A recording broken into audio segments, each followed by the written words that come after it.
Deixa eu só colocar uma começar, agora que a gente veio ouvir a Deise. Oi, estou aqui. Deixa eu só começar a apresentação. Vou compartilhar aqui a tela. Primeiramente, boa tarde a todos. Queria agradecer a Cris, ao Thomas e a Ana pelo convite, para o grupo da apresentação também, né?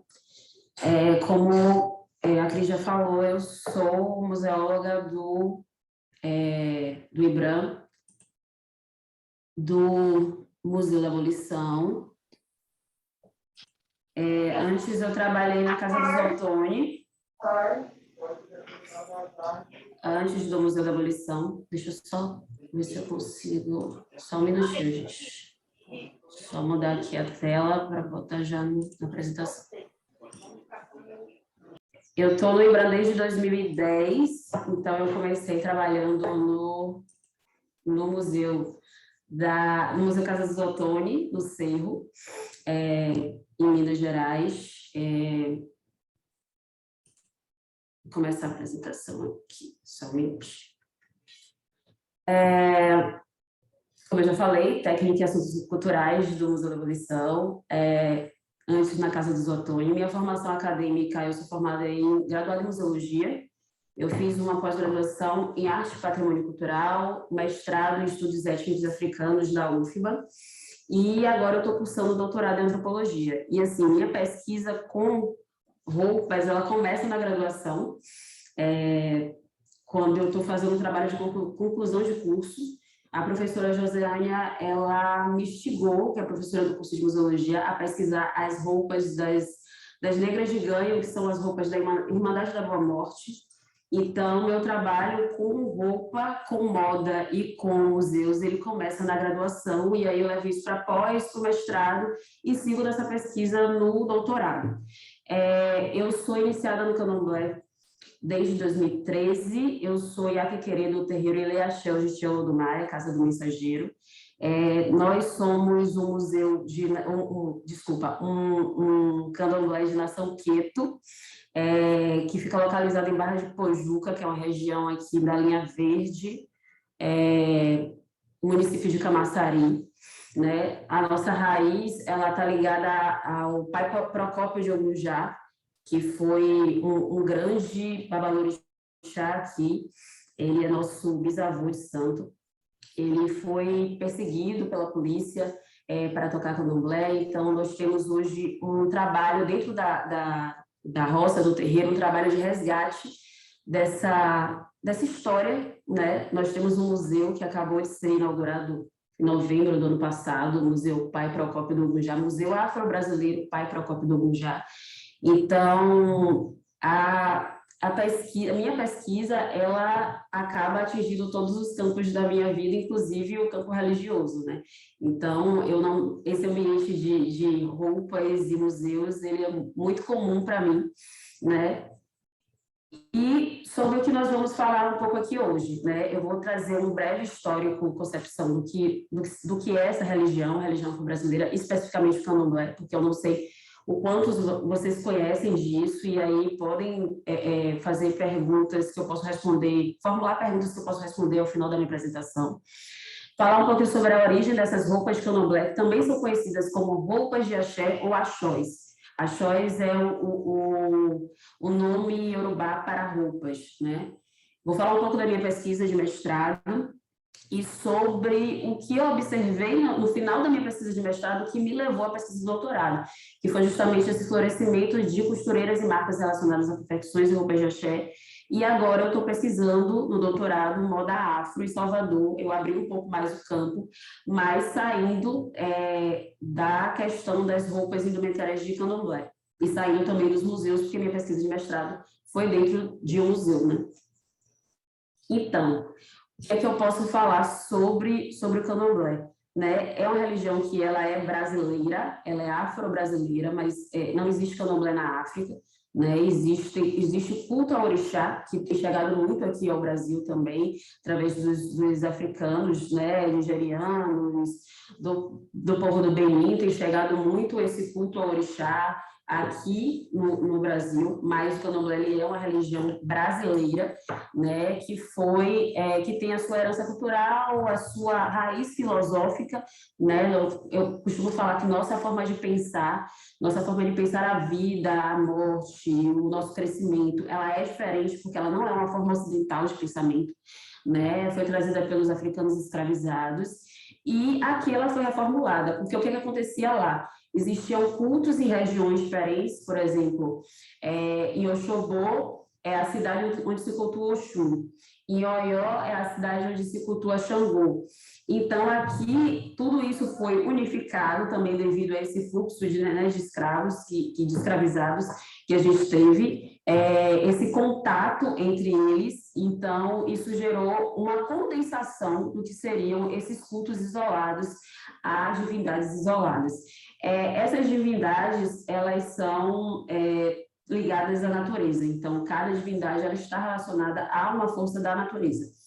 Né? Nós não é uma religião politeísta, nós temos um Deus criador, que é o Loru, mas o nosso culto e a nossa forma nós não cultuamos Deus diretamente, nós cultuamos Deus através das suas criações, que são as forças da natureza, e através dos orixás.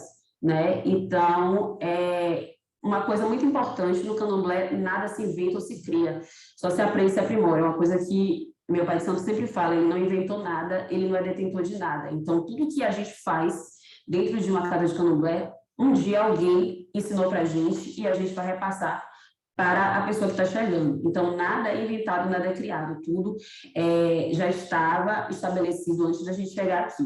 Né? A palavra candomblé, ela tem sua origem banto, então ela significa dança, batuque, né? E a palavra axé, que muita gente, né, conhece como uma coisa, ela está relacionada à força vital, né? Então, quando nós falamos axé, nós estamos falando de algo que possui uma força, né? Uma força energética. Então, as principais nações que se sedimentaram, principalmente aqui na Bahia, o candomblé ele nasce aqui, né? A gente tem aqui as casas matrizes, né? E aí ele foi se ramificando conforme o trânsito dos escravizados pelas regiões do país. Esse trânsito acontece em Maranhão, Pernambuco, Rio de Janeiro. A religião ela é disseminada e nós temos hoje 3 principais nações, né? Que Angola, Jeje e Aquito, né? Então, Angola tem origem Banto, Jeje tem origem Fon e o Queto tem origem Nagu. Então, na Angola se cultuam os inquices, e aí eu coloquei um exemplo de um terreiro aqui de Salvador, que é Centenário Tumbajussara. Jeje cultua os vodumes, né? Que temos essa casa que é o Bogum, terreiro do Bogum, que também é um terreiro centenário, né? E na nação Queto se cultua os orixás. E aí nós temos o exemplo da casa Eleaxé, na sua Ocá, que foi uma das primeiras casas de candomblé aqui, né, de nação Queto, que é a Casa Branca do Engenho Velho. Existem outras nações, como a nação Ijexá, que foi recentemente estudada pelo professor Wilson Caetano, que é uma nação que acabou se perdendo, né? Poucas casas ficaram com o culto acabou. Porque tem muito isso, assim, candomblé, ele cresce à medida que as pessoas vão criando maioridade e vão se desligando, não se desligando diretamente, se desligando e formando as suas próprias casas. Então, por exemplo, a Casa Branca, ela é a casa de origem de outras casas. Então, é um ramo que vai, como se fosse uma raiz mesmo, né? Que vai crescendo e vai se ramificando para vários lados, né? O candomblé, ele, como eu já falei, foi criado por africanos escravizados no século XVIII. Ele foi perseguido, né, desde, enfim, Brasil Colônia, Brasil Império, até 1970, quando realmente acabam as delegacias de jogos e costumes e que apreendem e que os terreiros passam a não precisar de licença para tocar seus candomblés. Então, essa é a perseguição que dura séculos, né? E aí, a partir de 1920, eu coloco 1920 porque, para mim, Nina Rodrigues ele é um marco teórico, né? Ele, ainda carregado do preconceito do eugenismo, ele vai e pesquisa e faz um primeiro trabalho, que eu diria um primeiro trabalho de campo no candomblé. Então, eu considero que 1920, a partir de Nina Rodrigues, a gente tem os primeiros estudos de candomblé. Claro que isso se intensifica muito na década de 40 e 50, com a chegada de alguns antropólogos, etnólogos, norte-americanos, que vêm para cá, para o Brasil, para pesquisar, na verdade, e tentar entender por que no Brasil não existe preconceito racial, né? Na verdade, eles vêm para cá, o conceito americano, né, de preconceito, apartheid, lá é completamente diferente daqui. Não que aqui não tivesse, mas eles vêm para tentar entender essa miscigenação brasileira. E aí nós temos Ruth Landes, nós temos Pierce, nós temos vários antropólogos que vêm para cá pesquisar, né, juntamente com outros já pesquisadores daqui, Edson Carneiro, na época, e depois outros que vão surgindo também, né? Então, a gente tem uma gama de pesquisas, há terreiros de candomblé, e nós já temos uma outra era, que já é da década de 80, 1984, com o tombamento por órgãos federais. Esse tombamento de 1984 é do terreiro da Casa Branca, que foi o primeiro terreiro tombado pelo IFAM, né? E hoje nós temos aqui em Salvador, por exemplo, tombamentos municipais, tombamentos estaduais, né? E também uma forma de proteção da área ambiental do terreiro, porque, assim, o terreiro, para existir, ele também precisa de uma área verde, porque faz parte do nosso culto o trabalho, o cultivo das plantas, né? Então, assim, a pesquisa sobre roupas, ela foi, primeiro, uma pesquisa bibliográfica. O que foi que eu fiz primeiro, né? Fui para o Instituto Feminino, que é o museu onde tem esses indumentários de crioulas, indumentários da Irmandade da Boa Morte. E comecei a pesquisa visual mesmo pelas roupas, para tentar entender que roupa era essa, né? Que roupa era essa que essas mulheres do candomblé continuam a utilizar, mulheres e homens do candomblé continuam a utilizar até hoje, né? Que é uma coisa que perpassa séculos, né? Então, primeiro eu fiz essa pesquisa dentro do Instituto Feminino, mesmo vendo as roupas, como eram essas roupas elas estão em exposição, junto com roupas seculares, né? Então, eu fui primeiro fazer esse estudo e depois fui pesquisar referências bibliográficas.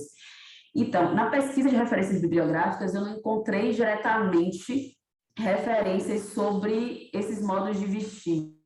Assim, eu encontro coisas muito espaçadas nas pesquisas que eu fui fazendo, principalmente no material relacionado a pesquisas sobre candomblé. Então, Roger Bastige, Vivaldo da Costa Lima, Nina Rodrigues, como eu citei, eles citam as roupas, mas eles não se atêm muito a essas questões, porque as questões relacionadas à família, ao próprio culto, a forma como se é cultuado dentro do candomblé, as divindades, etc., isso toma muito mais atenção deles do que o vestir. Então, são algumas frases, alguns parágrafos, algumas coisas que eu fui percebendo, e aí fui anotando, fui fazendo esse levantamento, né? Mas aí, assim, existem alguns textos como modos de vestir, né? Tem outros trabalhos, um trabalho bem antigo sobre o pano da costa, eu acho que é da década de 40, se eu não me engano.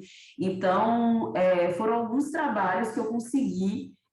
Hoje, acho que a pesquisa ela tá muito mais rica nesse sentido, assim, de encontrar pessoas pesquisando sobre roupas de escravizados, sobre esses modos de vestir. Mas, na época que eu estava fazendo a pesquisa, comecei a fazer essa pesquisa em 2009. Eu não encontrava tanto material assim, eu não sei como eu estou falando, assim, tipo, eu tinha que ler muita coisa para poder encontrar naqueles detalhezinhos o que eles estavam falando ali sobre roupa, sobre como as pessoas se vestiam, sobre como esses escravizados se vestiam. E aí a gente chega a essa primeira referência, né? Essa é uma imagem de uma negra de ganho do século XVIII, e aí nós temos basicamente o que vai compor a indumentária de uma mulher de candomblé, né? Nós temos o ojá, ou pano de cabeça.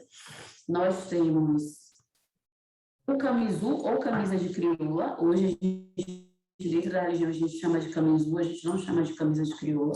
Pelo menos aqui na Bahia, a saia plissada. A saia plissada, ela é a saia utilizada pelas Irmãs da Boa Morte, né? Que é aquela saia com toda certinha, né? Com aquela costura toda com as pinças todas certinhas, né? E dentro desses modelos de saia, de costura de saia, no candomblé, a gente tem uns 4 tipos de forma de costura, né?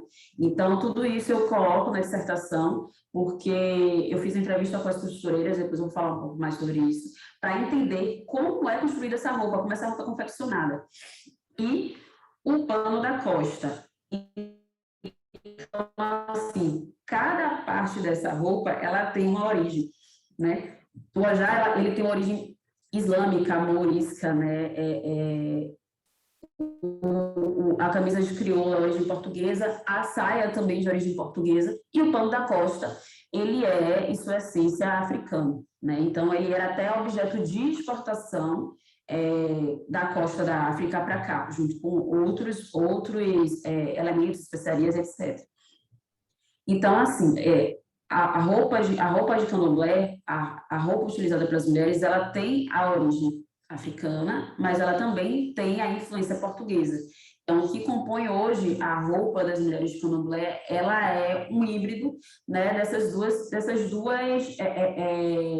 dessa conjunção cultural que a gente teve aqui no Brasil e que levou a o que é que a gente usa hoje, né? Então, até hoje a gente usa nágua, as camisas de crioula ainda são utilizadas, a saia também, apesar da saia hoje ter estamparias africanas, é uma saia que ela remonta toda essa pompa, né, das mulheres portuguesas aqui na época do período colonial. E vamos para a vestimenta dos homens. A vestimenta dos homens é um pouco mais difícil de se encontrar detalhes assim do que a vestimenta feminina, porque a gente tem muito mais imagens de negras de ganho do que dos negros de ganho ou dos negros de canto, como eles eram chamados, né? Então, nós temos aqui o chapéu, o equeté, o gorro. O equeté, ele é uma versão também morisca, né? Do que seria um chapéu ou uma forma de proteger a cabeça, né? A camisa, a calça ou calçolão, e aí o destaque para os pés descalços, né? Até uma questão assim, no candomblé, em algumas casas, a questão do calçar é uma conquista que você, enquanto Iaô, você não faz o xirê calçado. Você só vai conquistar o direito ao calçado quando você cumpre os seus ciclos de 7 anos, que aí você se torna um ebome, que é considerado mais velho. Então, a questão do calçado, eu destaquei isso aí porque até hoje é um marcador de hierarquia dentro do candomblé. Então, você, dependendo da casa, você vai ver pessoas descalças e pessoas calçadas. E as pessoas calçadas, normalmente, são pessoas que elas têm um alto posto dentro da religião. E aí nós temos um pouco do que seria essa origem da roupa masculina. Ela tem essa influência muçulmana, porque aqui, por exemplo, na Bahia, nós tivemos uma grande presença de negros malês, né, que eram negros muçulmanos, né, que surgiram uma revolta aqui muito bem elaborada, inclusive, né, e nós temos aqui um carregador de cadeira de arruá, vestido tal qual o português, né, então nós temos aí a vestimenta nesse sentido como um diferencial, assim, tipo, ele era um carregador de cadeira de arruá e ele usava a roupa como uma forma de agregar o seu trabalho, né, então era uma apresentação dele enquanto carregador de cadeira. E aí nós temos a foto de Paiaí, que é um dos babalorixás mais antigos aqui, ele é um babalaô, e de uma família muito famosa de candomblé, da família Bambochê. O terreiro dele é o terreiro do Pilão de Prata. Então, é um homem que com certeza sabe em relação à vestimenta, a trajar dentro do candomblé baiano, né? E aí eu tenho o fluxo das roupas, o que é que a gente observa? Que é uma roupa que ela sai das ruas, né? Ela vai para os terreiros e ela volta para as ruas. E como é que ela volta para as ruas? Ela volta nos blocos afro. A partir da década de 70, aí nós temos imagens das roupas do Ileaê.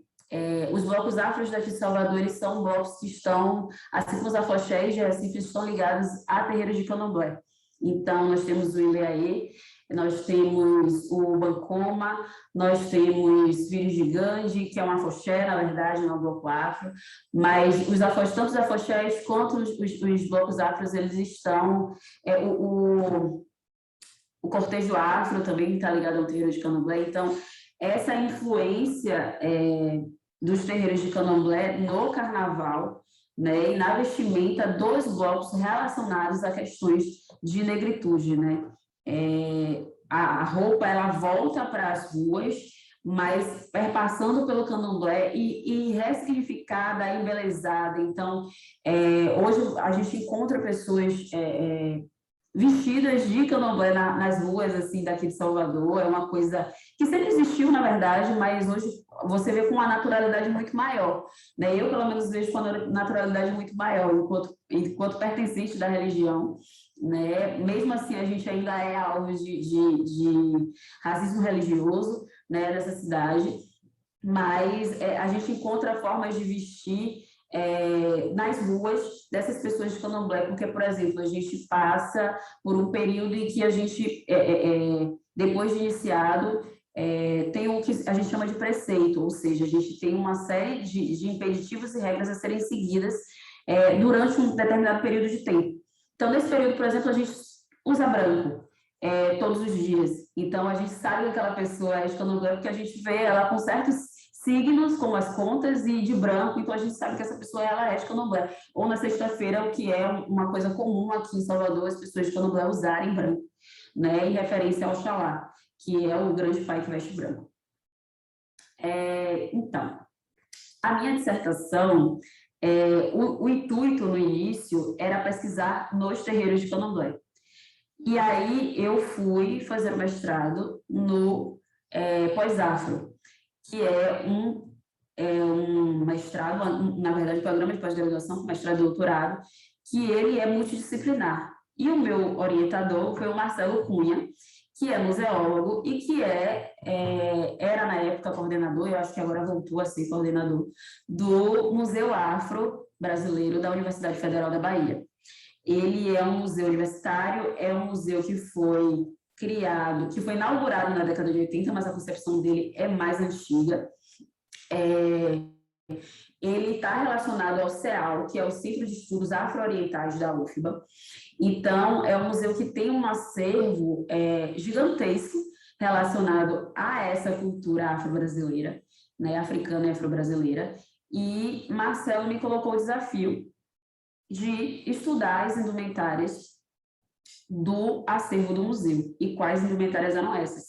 Eram roupas que foram doadas na época de inauguração, criação e concepção do museu por terreiros de candomblé daqui de Salvador e região metropolitana para compor esse acervo. Esse acervo ele ficou exposto desde a inauguração do museu até a década de 90, depois ele foi para a reserva técnica por uma questão de conservação dessas peças, e a ideia era estudar essas peças e entender não só o processo da entrada dessas indumentárias no museu, mas toda a sua representação estética, né? E o que essas roupas, assim, fazer, na verdade, uma descrição, uma ficha catalográfica, e entender o significado dessas roupas para as comunidades de terreiro, né? Trazer toda essa discussão dessas roupas. O que acontece? As indumentárias, são indumentárias de orixás e quices e volumes.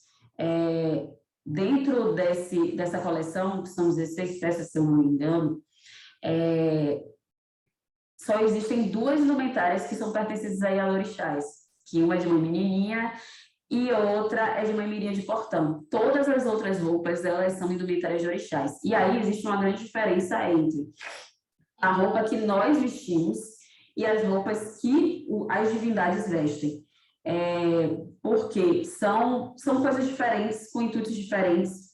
Então, o primeiro trabalho foi separar isso, né? Separar o que seriam essas vestes sacras religiosas, dos inquices, dos voduns e dos orixás, das indumentárias que eu posso chamar de civis, né? Que são as indumentárias das pessoas, pertencentes às autoridades, né? Aí, toda essa coleção, ela está hoje muito bem acondicionada, porque o museu ele ganhou um edital do BNDES para a reestruturação da sua reserva técnica. Então, todo esse acervo, ele foi acondicionado da maneira adequada, ele foi higienizado, ele foi conservado da maneira adequada, né? Mas antes disso, o que foi que o pessoal do Mafro fez? Eles convidaram a Ebome, que é costureira, para poder montar essas roupas, porque assim, como eles não tinham uma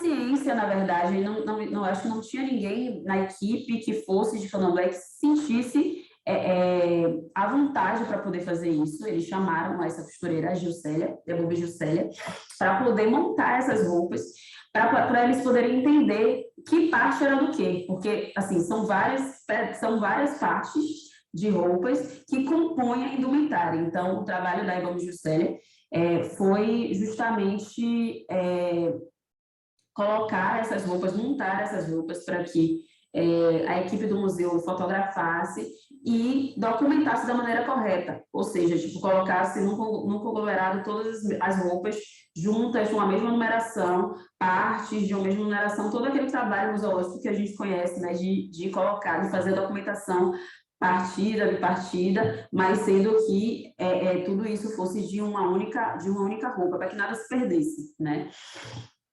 E aí, essa coleção ela foi exposta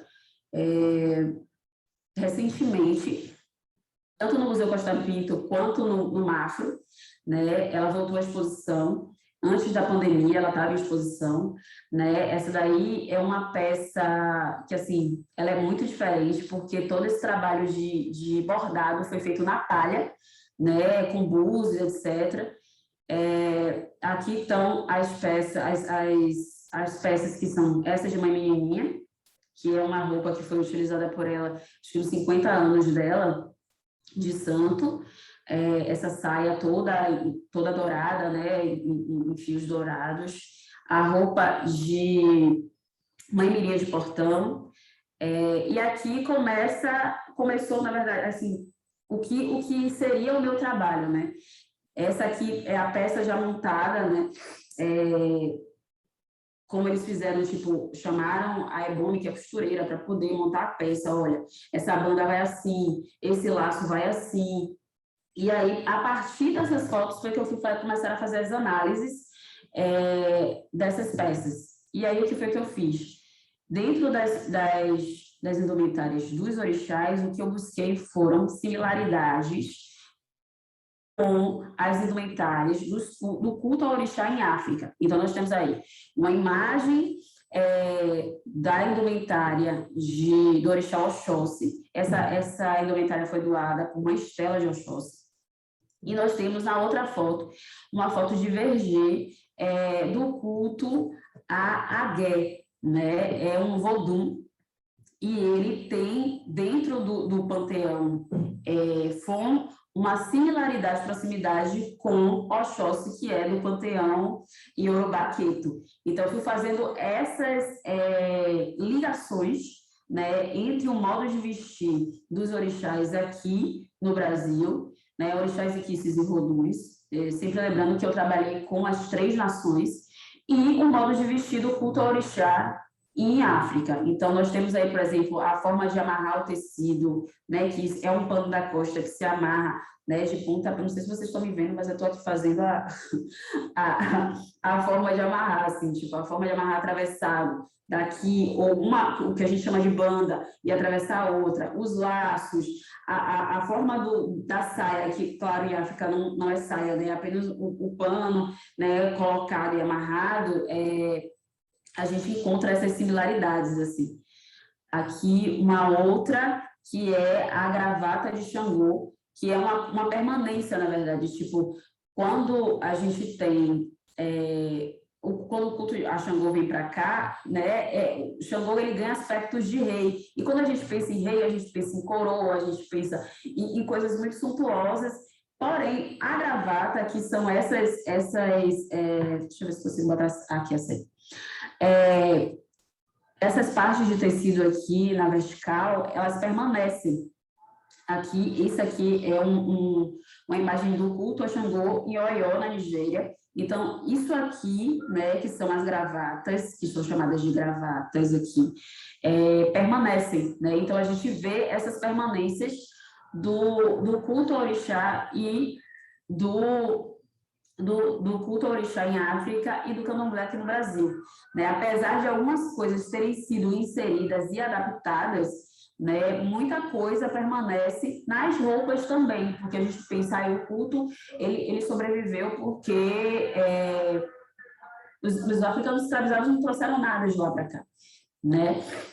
Além do corpo e da força de trabalho. Mas eles conseguiram readaptar várias coisas aqui porque é um culto à natureza. Então, se a gente tem natureza aqui, natureza, se a gente tinha natureza lá, a gente também tem natureza aqui. Então, os rios e os mares continuaram a ser cultuados, as formações rochosas, as florestas, tudo isso continua a ser cultuado. Então, esse culto imaterial, né, esse culto que depende da natureza, ele ficou praticamente intacto, né? Hoje, com a internet, a gente consegue ver muita coisa de culto ao orixá em África e a gente consegue encontrar semelhanças, inclusive de cantigas, não de formas de cantar de toques, porque muita coisa foi realmente também adaptada, mas a gente consegue encontrar similaridades. Agora, a similaridade na roupa, né, que é uma coisa que dependia de alguém chegar aqui e dar continuidade a isso através de uma coisa mais material, né, de um saber fazer. E a gente consegue perceber que, apesar da distância de tempo, a gente conseguiu manter alguns elementos simbólicos importantes dentro do culto ao orixá, né, do candomblé aqui no Brasil. Aqui nós temos uma imagem da roupa de Ançã, de Manhola do Alaqueto. Então, assim, as roupas do Mafro, elas são roupas, são indumentárias de orixá que, assim, são de terreiros muito importantes e de personalidades muito importantes, né? Então, não desmerecendo qualquer outra casa, mas assim, a forma como o Mafro conseguiu se relacionar com esses terreiros, a ponto de que a questão da roupa, ela é algo que tem uma importância, sabe? A roupa do meu orixá, a roupa do meu santo, então não é uma coisa que é tratada de qualquer jeito, que tem qualquer tipo de tratamento, que é colocada em qualquer lugar, ou que é costurada por qualquer pessoa. Não é qualquer pessoa que tem a capacidade de costurar uma roupa de orixá. Existem costureiras específicas para isso, porque elas entendem, por exemplo, questões de cor, questões de qualidades, questões do que pega, do que não pega, do que pode, do que não pode.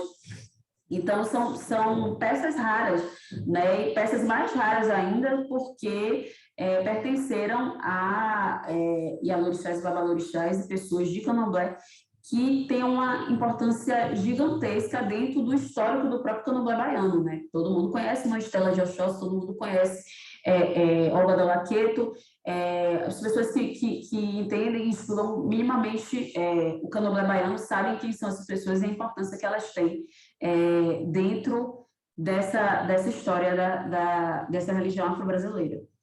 Aí a gente tem a roupa da Yansan de Mãe Olga e uma imagem de um Oiá, que é Yansan, na Nigéria. Então a gente vê os laços, as amarrações, isso tudo permanece, isso tudo a gente dá uma continuidade, claro que com a influência europeia, mas a gente dá uma continuidade. Outra coisa importante que eu pude observar na pesquisa foi a evolução dos tecidos, do uso dos tecidos, né? Então, nós temos aqui seda, né? Que é um tecido considerado muito chique, né? Fino, né? E aí nós temos aqui uma chita, né? Então, em algumas nações, o tecido, ele pode ser o mais simples, mas aí, no mesmo lugar que você vê a chita, você vê búzios, muitos búzios. Então, o búzio, ele é um elemento que é considerado de poder. Búzio era dinheiro em África. Então, quanto mais búzios você vê numa roupa, saiba que mais patente essa pessoa tem, esse vodum, esse inquice tem. Então, carregar búzios é um sinal de nobreza. Então, por mais que a roupa ela seja de chita, como a gente está vendo aí, com poucas fitas, com poucos adornos, a gente tem os elementos de búzio e a palha, que são elementos muito caros dentro do culto a Vodum, principalmente, assim. Essa roupa também, que tem muitos búzios, esses pontinhos todos aqui são búzios costurados, então, assim, é uma roupa de uma suntuosidade muito grande. A gente tem outros elementos aqui, como a cabaça, né? O próprio trançado, todo o trabalho na palha, né? A gente tem os bordados, é uma coisa que se utilizava muito, isso aqui é o rechelier, né? Então, os bordados eram muito utilizados, são bordados de origem portuguesa, de origem francesa, mas era o que dava a essas roupas um ar de nobreza, porque são tecidos em si muito simples, né? São tecidos de algodão, percal, que é um tecido simples, e o trabalhar esse tecido com fitas, com bordados, é o que dá suntuosidade e é o que se podia fazer. Já que você não podia comprar um tecido caro, a gente trabalha esse tecido caro, né? Esse tecido barato para que ele se torne uma coisa rica, né?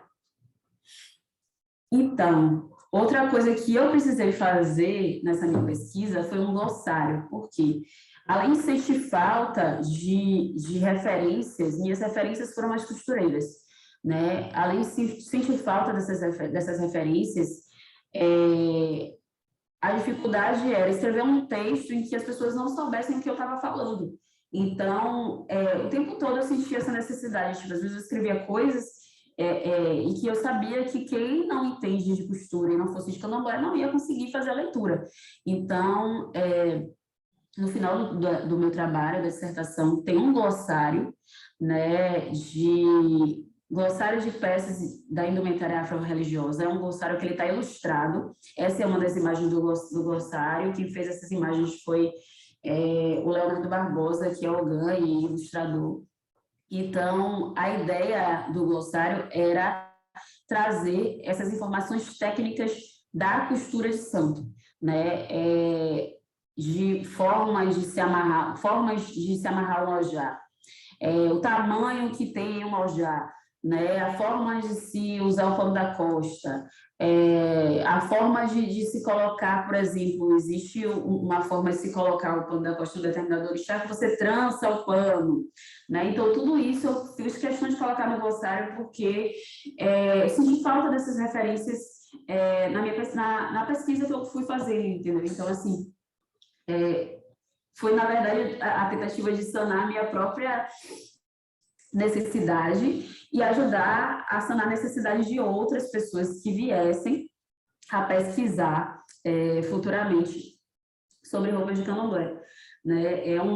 Foi um trabalho que eu fiz em conjunto com as costureiras, porque eu entrevistei elas, assim, eu não costuro, né? Eu posso dizer que eu costuro, eu tô a máquina de costura, eu não posso dizer que eu costuro maravilhosamente bem, assim, tipo, eu sei fazer algumas coisas, né? Então,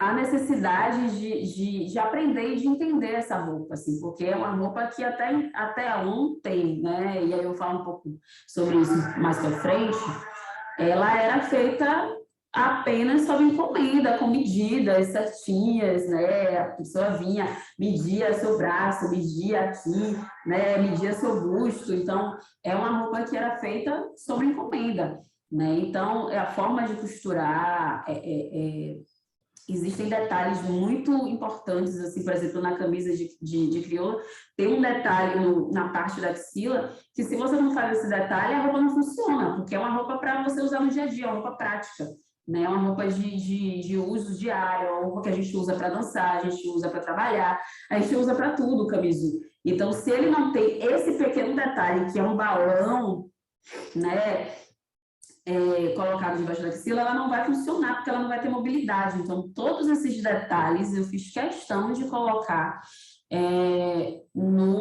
nesse glossário, e que ele fosse ilustrado, porque se ele não é ilustrado, as pessoas não iriam realmente entender. Não adiantava só botar um texto e falar, olha, o camisu, ele possui naco e taco. Não, eu tenho que mostrar o que é o naco, eu tenho que mostrar o que é o taco, o que são esses pequenos detalhes da roupa que fazem com que ela funcione, né? E todos esses detalhes foram as costureiras. Entrevistei 3 costureiras, Gomes Juscelia, que foi quem trabalhou diretamente com a Silva do Mafro, Mãe Dete, que é a pessoa responsável por fazer as amarrações e os turbantes e toda aquela roupa do Ileaê, é ela que faz aquilo, assim, sem uma linha de costura, apenas com alfinete. Ela também costura roupas de candomblé, as filhas dela também costuram roupas de candomblé, então ela aprendeu com a mãe dela, que era a Ialorixá do terreiro. Então, são pessoas que aprenderam com pessoas que estavam dentro do candomblé, e elas continuam passando esses ensinamentos para essas pessoas. E uma outra costureira da Vasco da Gama, que era uma pessoa que na verdade, foi a pessoa que eu encomendei as minhas primeiras roupas de ração. Então, assim, foram pessoas que se predispuseram a me explicar, a me ensinar, a passar tardes comigo, me mostrando como é que se faziam essas roupas, o sentido dessas roupas, e também tem uma coisa de entender cada necessidade, assim. Normalmente, quando uma pessoa está para ser iniciada, quem escolhe o tecido, quem tem contato com a costureira, normalmente não é a pessoa diretamente, porque a pessoa não tem esse conhecimento, né? Então, a Ialorixá, o Babalorixá, são as pessoas que têm os contatos com as costureiras. Normalmente, muitos deles costuram também, por entender, né, essa necessidade. E são essas pessoas que na verdade, criam essa moda, né? Que criam esse modo de vestir, né? Essa forma de vestir, a forma de vestir, ela pode variar de terreiro para terreiro, logicamente, mas existem alguns padrões e algumas continuidades e algumas regras que são para todos os terreiros. Então, assim, os elementos que compõem a roupa, eles são os mesmos em todos os terreiros. Agora, o tipo de tecido que se pode usar, o que não se pode usar, a forma como se coloca, como não se coloca, isso aí vai variar de acordo com os terreiros, com cada terreiro. Algumas coisas são continuidades de casas, então as casas filhas normalmente continuam o que as casas matrizes fazem, perpetuam isso. Por exemplo, aqui nós temos uma forma de se colocar o pano da costa, que é utilizado por pessoas que são mais velhas, são mulheres que já entraram na menopausa. Porque qual é o sentido do pano da costa? É proteger o ventre e o seio. Então, quando se é nova, quando se é uma pessoa nova de idade e de santo, você utiliza o pano da costa preso aqui, como as mulheres em África colocam, né? Os panos presos aqui, tipo, você coloca trança para cá e trança para cá, faz assim e coloca eles aqui, do seio para baixo, o seu ventre e seu seio estão protegidos. Quando você já está no processo de pausa do seu ciclo, né, do seu ciclo menstrual, do seu ciclo hormonal, você não usa mais o pano da costa dessa forma, você já utiliza dessa forma aqui no ombro, e aí as pessoas entendem, primeiro, que você é uma autoridade, né, e segundo, que você é uma pessoa de idade, né, uma pessoa que tem uma idade de santo, que te permite utilizar o pano desta forma. Então, existem várias leituras que você pode fazer apenas pela forma como uma pessoa está vestida e está postada lá. Algumas mulheres colocam, em algumas nações, abaixo do seio, prende da mesma forma que eu estou falando, abaixo do seio. Também uma forma que mais novas e mais velhas utilizam. Mas é isso, existem algumas variações dentro dos terreiros, mas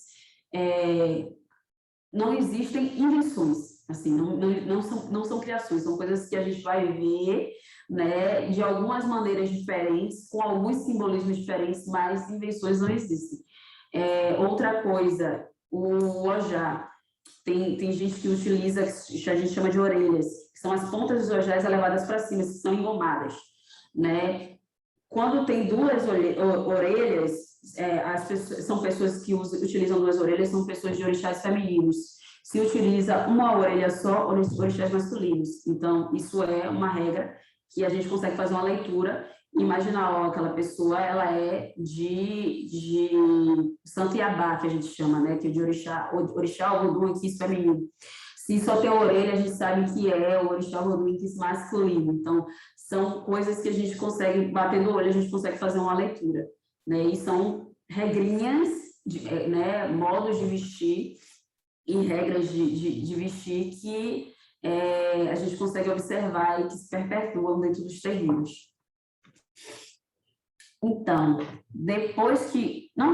durante a pesquisa, já no final, eu acabei retornando para conversar com os costureiros depois que eu terminei de fazer, principalmente com a Gomes Juscelia, depois que eu terminei de fazer o trabalho, eu fui lá mostrar para ela e tal, e foi uma queixa que ela me fez e algumas outras costureiras também fizeram, que é o não interesse dos jovens em aprender essas roupas.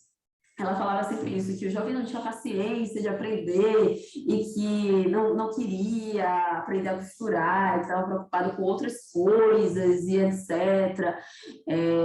E aí, logo, isso foi em 2014, assim, e logo um pouco depois disso, em 2015, eu comecei a ver pessoas jovens, até irmãs de Santo pessoas conhecidas, começando a costurar. E aí, já com outro modo não outro modo de costurar, mas outro modo de divulgar o seu trabalho, né? Aí são pessoas que já têm um contato com a rede social, são pessoas que criam marcas, empresas, com CNPJ, criam lojas, né? Então, a roupa, ela passa a ganhar um mercado diferente, uma forma de mercado diferente, não é nem um mercado diferente, uma forma de mercado diferente, né? Hoje existem várias marcas que trabalham só com indumentárias, com roupas de candomblé, com roupas de axé, com coisas relacionadas, não só roupas, com joias, né, com paramentas, que são as ferramentas dos orixás, né, como eu mostrei as roupas, aquelas roupas são acompanhadas de paramentas. Existe todo um mercado, isso já existia, mas existe hoje todo um mercado voltado para isso. Aqui em Salvador, a gente tem o florescimento, por exemplo, de tecidos africanos, que são aqueles tecidos, os tecidos holandeses, né, que são as peças de tecido geométricos, etc. E são amplamente vendidos aqui, assim, isso começou a ser vendido, assim, nessa mesma época, de 2003 para 2014, esses tecidos, eles, tipo, alavancaram as vendas aqui. A gente tem hoje muitos imigrantes africanos, nigerianos, benienses, que vêm para cá e que tem esse mercado, que sabem que tem esse mercado aqui, e é uma coisa que é muito vendida e difundida aqui, né? Então, hoje, quando a gente sai, assim, para comprar coisas, a gente sempre vai encontrar pessoas de candomblé comprando também em armarinhos, essas lojas de tecido, a gente sempre encontra essas pessoas, porque o poder aquisitivo das pessoas de candomblé, que são majoritariamente pessoas negras, pessoas de classe social média e baixa, aumentou um pouco. Então, assim, a gente pode observar um fluxo maior de pessoas comprando e de pessoas consumindo esses produtos. E até uma mudança no tipo de tecido consumido, porque antes você tinha a seda, o achita, o lungurão, que eram tecidos mais baratos, a gente já passa a utilizar o gripi, esses tecidos africanos que se compra peças, são 6 metros de tecido, aqueles tecidos de noiva, né? Aqueles tecidos mais trabalhados, mais delicados, para fazer algumas partes da peça da roupa. Então, a gente já consegue observar uma mudança no comportamento do comprar e do consumir. E também o florescimento dessas marcas, como eu falei, Aqui eu trouxe um pouco do exemplo de algumas delas, né, que são pessoas que eu conheço, que são os meus pesquisados agora do doutorado, são marcas de pessoas que trabalham com indumentárias para a religião de matriz africana. E aí, quando eu falo indumentárias, são roupas civis para a gente, porque nós usamos essas roupas, né, como eu mostrei, o ojá, o pano da costa, a bata, em algumas situações, não falei muito da bata, mas a bata também é um elemento de distinção que a pessoa só usa se ela tem um cargo, em algumas casas só com cargo, em alguns casos, quando a pessoa já é mais velha. Então, são pessoas que se dedicam à costura dessas roupas, à confecção dessas roupas e joias também. Aí tem uma marca de joias, e que movimentam o mercado de Salvador, assim, elas estão sempre recebendo encomenda, tem clientes de fora, né? Em São Paulo tem um mercado muito grande também de roupas, Rio de Janeiro também tem um mercado muito grande de roupas. Elas são pessoas que já estão trabalhando ponto entrega, que era uma coisa que a gente não via muito, como eu falei, são roupas que são sobre medida e hoje você já encontra uma variação de tamanhos que atende, né? Tem uma outra empresa que eu não botei aqui que trabalha que chama Engome e Passe de Oiá, que eu acho o trabalho delas maravilhoso, porque elas trabalham lavando e engomando e passando essas roupas, né? Porque hoje a gente vive num outro ritmo, então a gente não tem tempo hábil para poder lavar a roupa, botar para quarar depois, botar na goma depois, esperar secar para poder passar a roupa para poder usar na festa. Então hoje a gente já tem empresas como essas que fazem esse trabalho e fazem muito bem e são pessoas de candomblé, né? Não são pessoas que estão explorando isso, né? Não são pessoas que são alheias a isso, então são pessoas que têm conhecimento, elas sabem o que estão fazendo, elas têm uma rede, né, de conhecimento de pessoas aqui, então é um lugar onde as pessoas se conhecem, né? E se visitam, assim, essa coisa de as casas de candomblé, elas são elementos à parte, mas uma comunidade ela não vive sem outra comunidade, então assim a gente se visita, quando tem festa numa casa, quando tem festa em outra casa, a gente é convidado, a gente procura ir prestigiar, porque quando é a nossa vez as pessoas também vão prestigiar. Então é isso, né? São várias famílias, várias comunidades que estão interligadas e que estão aí produzindo, comprando e ganhando dinheiro, né? Uma vez eu vi uma hashtag assim, Black Money, porque, né, tem Pink Money, Black Money e Black Money. Então é isso, né? O dinheiro das pessoas que não vai circulando entre elas mesmas, porque elas estão comprando entre elas estão fazendo as coisas entre elas. E é isso, esse é um pontapé do meu objeto de estudo, né? Eu abri um pouco mais o campo para poder entender como essa roupa de candomblé ela passa também a influenciar uma moda afro, e também que modas afro são essas que tem aqui em Salvador, porque quando a gente pensa em moda afro, a gente sempre pensa em tecido africano, estamparia étnica e etc., mas existem várias modas dentro dessa moda, e dentre elas, a moda de candomblé, a roupa de candomblé. E por que eu coloco essa discussão que a roupa de candomblé, ela é moda, porque assim, existe uma regra, gente, existe uma forma de fazer, existe uma forma de vestir, não é simplesmente botar a roupa, tô a fim de vestir uma roupa de candomblé e é isso. Não, ela tem um propósito, ela tem um fim. Então, por isso que eu considero essa roupa moda, sim, porque ela tem vários simbolismos, ela tem um mercado, ela tem público consumidor e ela tem um propósito. Então, assim, não coloco nem lugar de questionamento o fato de o candomblé produzir, sim, uma moda que ela influencia também outras vertentes, né? Recentemente teve um desfile do Isaac Silva, foi um desfile na sexta-feira, foi um desfile todo de branco, e não foi um desfile todo branco com peças brancas porque ele estava afim, porque ele pegou essa referência dentro do candomblé, em que as pessoas de sexta-feira elas usam branco, não só de sexta-feira para iniciar. O branco, para a gente, ele representa o início, assim como representa o fim. O branco, para a gente, ele é universal absoluto, ele é o que simboliza o nosso Pai Maior, que criou, né, o que ajudou o Mário a criar o universo, que é Oxalá. Então, o branco, ele, assim como outros tons de cor, eles têm um simbolismo muito grande para a gente.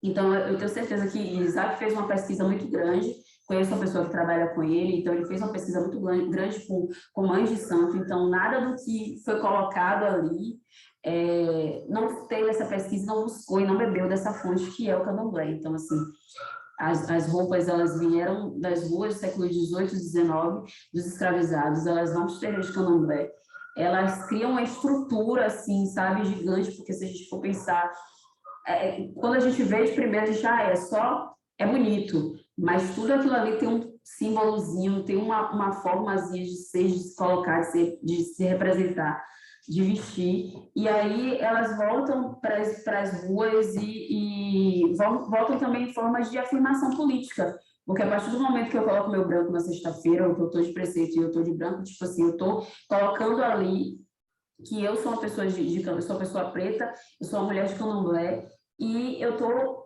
colocando várias afirmações políticas ali, do que eu sou e do que eu também não sou, né? Então, a partir do momento que eu vou para a rua com essa roupa, com esse militar, eu também estou colocando várias coisas ali, tem vários símbolos políticos ali imbricados. É isso, gente. Eu falo muito rápido, espero que vocês tenham gostado da apresentação. E qualquer dúvida, qualquer coisa, agora eu estou à disposição para responder. Obrigada, Deise. Eu estava comentando no chat, depois até você dar uma olhada, que até para a gente do grupo, que já conhece a sua pesquisa, a gente não deixa de ficar encantada. Mas, enfim, agora algumas pessoas já fizeram perguntas no chat, eu vou ler para você em bloco, tá?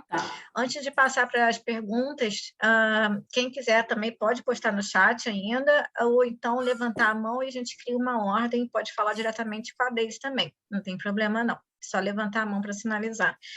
Vou reforçar aqui o convite que eu fiz no início, porque algumas pessoas do grupo não tinham chegado, nem todo mundo não tinha chegado, então, retomando aqui, só a apresentação do GEPIM. O GEPIM é um grupo de pesquisa institucional, ele é ligado ao IBRAM, Instituto Brasileiro de Museus, né? É um grupo novo, a gente começou no início desse ano, então é um recém-nascido, a gente hoje faz o primeiro encontro público. A ideia, a intenção é que a cada mês a gente faça, a ideia, a intenção e a realização, é que a gente faça encontros mensais, que já estão agendados, já estão no nosso cronograma e que vão ser divulgados das datas mais próximas, mas uma vez por mês, na última quinta-feira de cada mês, todos os membros do GEPIM, cada um vai apresentar a sua pesquisa, tá? Então, eu peço que vocês fiquem ligados, a gente ainda não tem uma página, né? O IBRAM divulgou, nós divulgamos internamente, foi uma divulgação muito orgânica. Como a gente ainda não tem, a gente ainda não criou nossa página, a gente ainda está se organizando, eu peço para que vocês fiquem ligados, tanto na página do IBRAM, mas também na dos membros, né? Não precisa ser eu diretamente, mas todo mundo que está aqui, eu, a Ana, o Thomas, a Deise, porque a gente também vai divulgar, e a gente está com o e-mail de vocês, tá? Enfim, então agora eu vou passar para as perguntas, e eu vi que tem gente que já levantou a mão aqui. Deise, eu vou fazer o seguinte, eu vou falar em bloco, tá? E aí você escolhe como responder, tá bom? Mas está aqui no chat. Tá, vamos ver, peraí.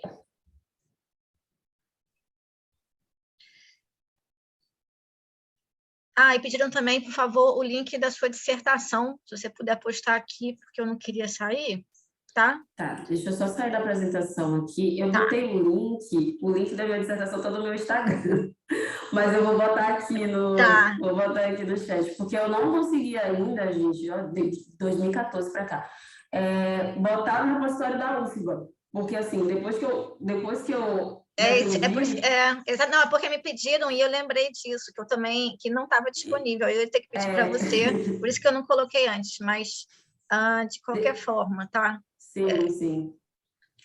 Só complementando, depois que eu defendi, eu fui fazer seleção de doutorado, eu comecei a fazer o doutorado na UFPE, mas eu não concluí. E aí eu fui para Recife e aí fui trabalhar no museu e esqueci, assim, tipo, meio que deixei a pesquisa bem lá no cantinho, quietinha, acabei não colocando no repositório, mas é uma coisa que eu tenho que fazer, mas eu vou colocar o link. Sim. Deise, vou começar a ler as perguntas. A Melissa perguntou se as cores das roupas dos orixás já tinham significado em África ou a simbologia e as cores foi desenvolvida aqui, junto com a religião aqui no Brasil, tá? Essa é a pergunta da Melissa. O que mais? O Felipe perguntou se na confecção das roupas, tanto nas de orixá como na das sacerdotisas e sacerdotes, há práticas rituais, espirituais, religiosas envolvidas. Tem outras perguntas, eu vou deixar essas duas com você agora, e depois a gente passa para as próximas. E tem o pessoal também que levantou a mão, tá? Tá certo. Então, a questão das cores, ela vem de África, mas ela está mais relacionada à questão dos elementos, diretamente dos elementos do que a cor em si. Por exemplo, vou citar aqui um exemplo. O culto a Oxaguian em Leifé, você vê elementos brancos, porque o Oxaguian é o orixá que veste branco, né? Mas algumas coisas elas foram realmente adaptadas aqui e colocadas aqui. Algum, por exemplo, está ligado ao Mariô, alguma qualidade de Ogum que veste verde. Então, assim, algumas associações foram feitas pelos elementos da natureza, outras associações elas foram acabando sendo geradas aqui. E existe a questão das cores, ela varia também, varia muito de nação para nação, assim, acaba tendo uma variação grande de nação para nação. A questão, por exemplo, do dourado para Oxum está relacionada à cor das águas, está relacionada à questão dela ser o orixá que proporcionou o descobrimento do ouro. Então, se ligou ao ouro, se ligou ao amarelo, né? Então, são coisas que foram trazidas, mas que foram colocadas em forma de paleta de cores aqui, né? Ela vem em forma de elementos. Por exemplo, o Xangô está ligado ao fogo, está ligado à lava. Que cor é a lava, que cor é tipo vermelho. Então, essas ligações elas foram feitas pelos elementos, né? Mas a paleta de cores ela foi realmente definida assim aqui, né? Algumas coisas relacionadas a tipo de como é que eu vou dizer? Tipo de material também vieram de lá. E tem algumas permanências aqui, com algumas qualidades, algumas formas, assim, mas está relacionada mais à questão dos elementos naturais, né? E aí, a partir disso, se formou a paleta de cores, que a gente vê até nas contas, nas miçangas, etc., e nas roupas dos orixás das pessoas também. Mas é uma questão mais ligação com o elemento natural. E a outra pergunta sobre se tem alguma questão ritualística para a confecção das roupas. Algumas costureiras têm, outras não, assim depende muito. Acho que a roupa depois, principalmente a roupa de orixá Vodun-Inquice, depois que o orixá veste, ela já ganha aquela conotação que ela não vai ser tratada da mesma forma, não é uma roupa comum. Então, existe um cuidado no escolher do tecido, no que costureira que vai costurar a sua roupa, que vai fazer a sua roupa, porque normalmente as costureiras são pessoas que são de candomblé, então cada uma dentro de sua espiritualidade, dentro de sua casa, dentro de sua forma, tem a sua forma de costurar, a sua forma de seguir. Como eu falei, tem alguns padrões, mas não necessariamente os padrões de como fazer a roupa, mas a forma como ela vai se portar. Por exemplo, já escutei de costureiras que elas ficam de resguardo para costurar certo determinado tipo de roupa. Ou costureiros também, porque eu não estou falando dos costureiros aqui, mas existem muitos homens que costuram também.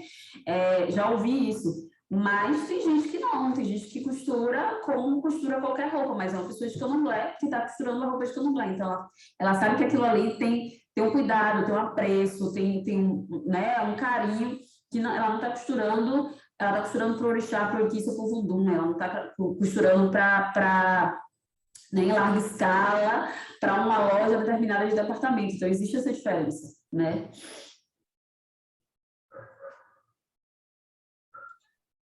Daisy,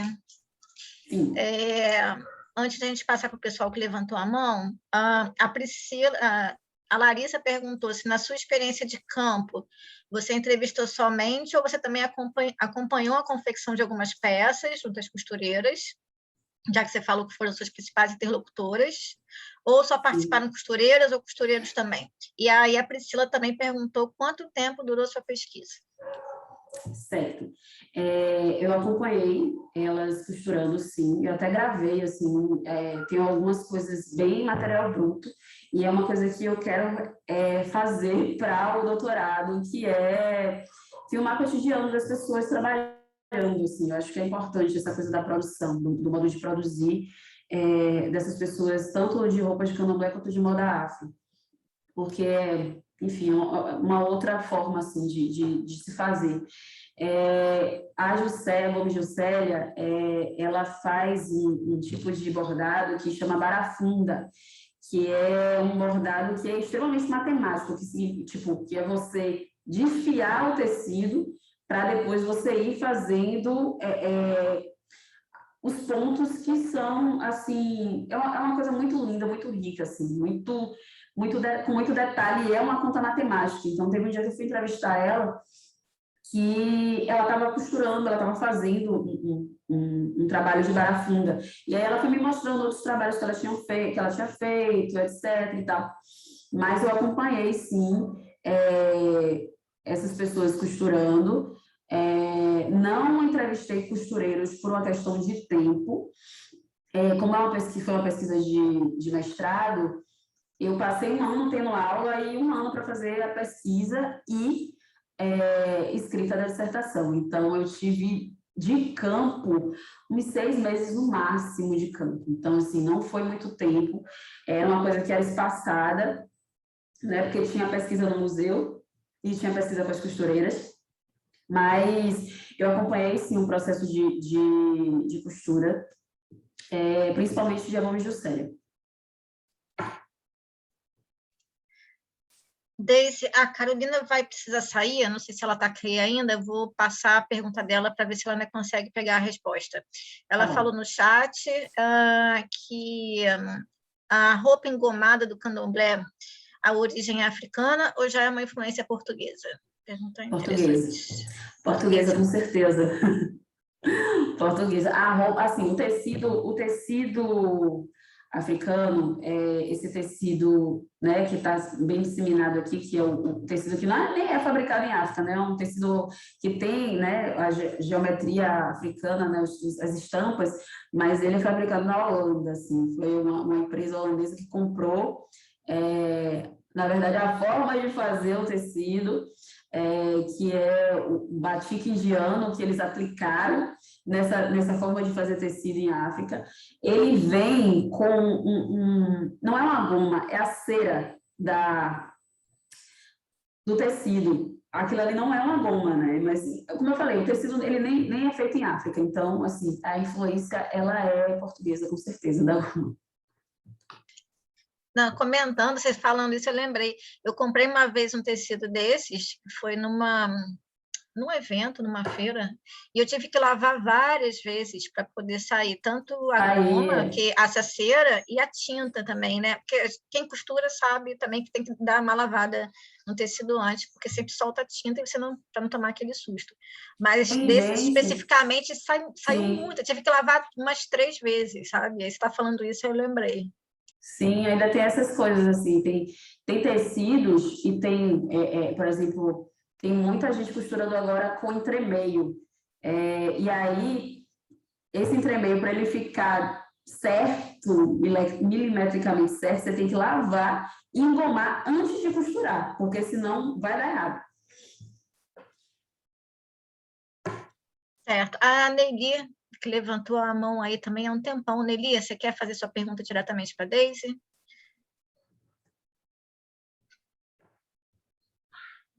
E a Helena também pediu para repetir o nome do bordado, que você estava comentando anteriormente. Acho que é porque estava Barafunda. travado, perdão. O meu é rapidinho. Pode falar, Nelly. Boa tarde a todos. Cristine, perdão, Deise, a sua fala foi linda, eu estou realmente encantada, vou falar rápido, porque senão estou no lugar de outras pessoas. Eu queria saber se você conhece, eu sou fotógrafo, por isso que eu vou fazer essa pergunta. Se você conhece a obra do Manuel Quirino, que é um baiano, e Sim. já se foi, e aí, ainda vivo, é um que eu queria que você conhecesse, que se chama Adenor Gondim, que é incrível, tem um trabalho... vocês estão conseguindo me escutar? Sim, sim. Ah, tá, perdão. É o trabalho do Adenor Gondim. Ele é um senhor, já um amigo muito querido, mas tem um trabalho no candomblé que é maravilhoso. A obra do Adenor é uma coisa, você tem que ficar amiga dele. Boa tarde. Vou ficar assim. Obrigada. Obrigada, o Manuel Quirino eu conheço, assim, muito. Foi uma das primeiras pessoas pretas a falar sobre a cultura afro-brasileira de uma forma positiva, né? E isso é um marco. Eu anotei o nome que você me falou aqui, Adenor Gordinho, vou procurar, sim. Muito obrigada, viu? Obrigada, Nelly. Perdão, eu que agradeço, até porque quando eu vejo uma mulher negra falando pela academia, isso me deixa, porque o Manuel, como era negro, ele sempre foi chamado de folclorista. A academia nunca chancelou o trabalho dele. Isso é muito triste, porque ele tem um trabalho de registro lindíssimo, né? E só muito tempo depois é que ele foi ser, depois até de morto, enfim. Mas sigamos, né? Então, estamos aqui para fazer a diferença. Procura o Adenor. O Adenor é um fofo demais. Eu botei o link da dissertação, gente, e alguém perguntou... Sim, tinha um monte de gente que pediu, aí perguntou a meu Deise botou Instagram. aqui, tá? Sim, @Deise, DAISY.Oxunduni, meu Instagram. Tá, isso que eu falei também, vou refazer aqui o pedido também para o pessoal do grupo, do GPIM, para quem quiser colocar a arroba, o perfil do Instagram, para o pessoal que quiser seguir e ficar por dentro também dos próximos encontros, enquanto a gente ainda não tem uma página. A gente ainda não tem uma página, gente, porque a gente faz muita coisa também. Então, para ter uma página, a gente ainda não tem estagiário, a gente não tem bolsista, então a gente que tem que dar conta de tudo. Então, é por isso que a gente ainda não tem todas essas frentes. Mas a ideia é que, conforme o grupo vai crescendo de uma maneira consolidada, aí daqui um pouco mais vagarosa, mas consolidada, a gente vai também fomentando essa parte da difusão, tá? Então, é importante também que vocês fiquem ligados, assim, na gente. A Helena levantou a mão. Você quer fazer a pergunta diretamente, Helena? Oi, queria agradecer, né, a organização do evento e a fala da Deise, que é muito, muito enriquecedora. Obrigada, Deise. Queria só comentar um trabalho, eu ainda não dei uma olhada, né, nessa dissertação, obrigada, né, por compartilhar ali, eu fui uma das que pedi, que é um TCC, eu estou falando de Porto Alegre, tá? É um trabalho de conclusão na história da arte, da Carla Maciel, em que ela fala sobre a indumentária de Mãe Rita, que é uma mãe de santo aqui que teve, não sei nem se eu precisaria dizer o absurdo óbvio, que é a história de apagamento, né? Ainda mais aqui no Sul, uma região absurdamente racista e preconceituosa com as religiões afro-brasileiras, mas eu acho muito bacana assim, o mérito, porque eu só rapidamente assim, comentando o trabalho dela, porque foi um encontro dela, eu tive a oportunidade de conhecer a pesquisadora, que ela teve uma única imagem, uma fotografia de Mãe Rita, e dela fazer, né, um trabalho. E aí, quando você fala do glossário, eu lembrei, né, de como foi importante no trabalho de conclusão dela para que a gente conseguisse assim, vislumbrar. Então, eu estou muito curiosa para ler o teu trabalho, além de agradecida por hoje. E, enfim, se você não conhece, acho que esses trabalhos têm que né, se conhecer. Eu acho essas pontes necessárias. Mas obrigada. Ah, obrigada também. Eu já anotei aqui, já vou procurar, porque eu procuro tudo que as pessoas escrevem sobre roupa, sobre indumentário de candomblé, eu saio procurando. Eu fico doida atrás, porque eu quero. É muito um tema muito rico, assim, e eu acho importante, sabe, conhecer esses trabalhos, assim, TCC, pesquisa de pós-graduação, mestrado, doutorado, o que for, assim, eu acho muito importante, eu acho que é agregador, assim, a gente precisa conhecer, precisa se citar. Sabendo do trabalho dela, já vou procurar, já vou ver, já tem o trabalho da Nayara Negreiros também, que ela fez sobre o Rindadá, que eu já li todinho, assim, fiquei muito encantada de saber que tem outra pessoa em São Paulo procurando, pesquisando sobre isso, eu fiquei encantada. Então, eu já anotei aqui, obrigada pela referência, e eu acho super importante mesmo, a gente tem que se conhecer.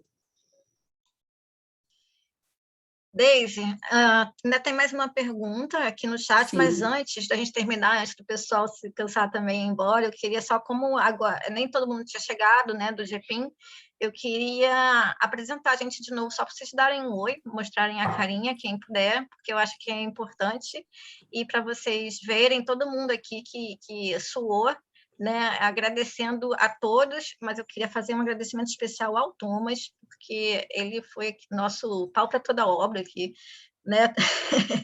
E ele se vira dos 30, assim, e a gente está aqui hoje graças a ele, que foi designer, a gente teve muito apoio do IBRAM também, né? A gente, agradeço à instituição, mas agradecendo, eu quero fortalecer e reconhecer o trabalho em equipe aqui, porque foi um trabalho em equipe, é um trabalho em equipe. Então, eu queria que o pessoal que estivesse aqui do grupo, que eu não consigo ver todo mundo, abrisse a câmera e desse um oizinho e falasse o nome só rapidinho, antes da gente passar para a última pergunta. Boa, gente. Eu me chamo Ricardo Samel, sou aqui do Rio de Janeiro. Tem cargo, mas graças a, não sei assim, as forças, eu tive a opção da escolha. Eu sou de Queto também, né? E raramente eu tenho acesso a tantas informações bacanas como a que você está passando, Deise. Eu trabalho com figurinos de dança, eventualmente aparece alguém do candomblé. O complicado mesmo foi o que você falou, né?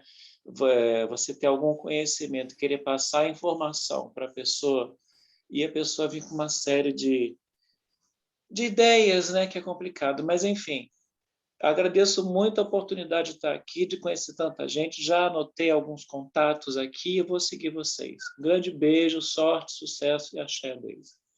Obrigada, muito obrigada. Thomas, Felipe, também. Obrigada, Ricardo. Dá um oizinho. Oi, gente. Sou o Thomas. Agradeço pelo apoio também da equipe, né? Todo mundo acaba trabalhando junto também, né? Com as pedras que acontecem no meio do caminho, os percalços. Mas é sempre muito bom compartilhar e espero também continuar nos nossos próximos encontros, nas nossas próximas conversas também, continuar compartilhando e contando com a presença de vocês, gente. Obrigado. Olá, gente. Eu sou o Felipe. Eu, ao contrário da maior parte das pessoas aqui, eu não sou da área de museus, eu sou formado em História. Minha pesquisa, na verdade, é sobre novos significados no campo da moda, uma sistematização e um começo do que a gente chama de indústria da moda no século XVIII na França, atentando para novas capacidades de agência feminina e de participação feminina dentro desse setor que se consolida. Assim, eu não trabalho exatamente com um arquivo, né, com um acervo museólogo. Minha formação é acadêmica, estrito sensu. Assim, estou no doutorado agora, e nesse eixo de comunicação de história social da moda, com história intelectual e história social, e tem sido uma oportunidade interessante de troca de saberes, né? Porque a academia tende a ficar muito fechadinha ali, né, no seu cantinho, e a gente produzindo conhecimento para a gente, e sempre para a gente, e abrir para uma troca maior a minha intenção, assim, de novos saberes, e novas teorias, e novas práticas. Assim. Então, muito obrigada, é um prazer sempre. Ana, você está aí? Isabel? A Eneida, não sei se entrou. Quem tiver aí que quiser dar um oi. Aqui. Eu sou Isabel Portela, sou museóloga e sou crítica de arte. Trabalho com a Cris no Museu da República e eu tenho uma pesquisa sobre as primeiras damas, né? Influenciado lá pelo espaço em que a gente trabalha. Eu fiz uma exposição que se chamou do Catete ao Alvorada, as primeiras damas. Então, falando sobre elas e tudo, e com certeza tem muita indumentária junto. É isso. A gente está nesse grupo do GPIM, está muito bom, né, Cris? Todos a gente trazendo pesquisas super interessantes, desde falar que o acervo do Sagrado chegou ao Museu da República, e tem muita indumentária. Eu já participei outro dia de uma reunião e tem muita indumentária. E acho que você faria uma boa dobradinha lá, uma conversa, porque isso seria muito interessante. Tem muita coisa, eles estão no processo ainda de pesquisa, começando o acondicionamento, entendendo aquele acervo que chegou de caminhão lá, né? A gente fez todo um ritual para recebimento desse acervo, e agora a gente está preparando, tem um grupo lá muito específico que está trabalhando com esse acervo lá dentro do museu, mas eu acho que depois, mais adiante, acho que vai ser bom apresentar você, essa equipe que está trabalhando lá com o acervo do Sagrado. Eu vou adorar. Muito importante. Posso entrar aqui só para dar mais uma dica? Claro. Vocês todos conhecem o IPN, o Instituto dos Pretos Novos, aí no Rio de Janeiro?